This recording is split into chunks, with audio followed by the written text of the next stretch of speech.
My name is Divasri. I am studying 5th class. నేను ఇవాళ నెహ్రూ గారి గురించి కొన్ని విషయాలు చెప్పాలనుకుంటున్నాను.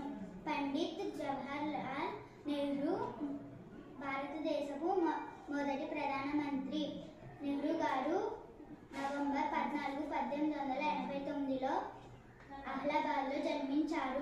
నెహ్రూ గారి తండ్రి పేరు మోతీలాల్ నెహ్రూ, తల్లి పేరు స్వరూపరాణి. నెహ్రూ గారు ఉన్నత విద్యను అభ్యసించారు. ఈయన భారతదేశపు స్వాతంత్ర్య పోరాటంలో పాల్గొన్నారు. దేశాభివృద్ధి కోసం పాఠశాలలు, శాస్త్రీయ కేంద్రాలు స్థాపించారు. నెహ్రూ గారికి పిల్లలంటే చాలా ఇష్టం. పిల్లలందరూ ఆయన మీద ప్రేమతో ఆయన్ని చాచా నెహ్రూ అని పిలిచేవారు. అందుకే ఆయన జన్మదినాన్ని బాలల దినోత్సవంగా జరుపుకుంటాము. ప్రతి సంవత్సరం బాలల దినోత్సవం రోజున ఆయనను ప్రేమతో స్మరిస్తాము.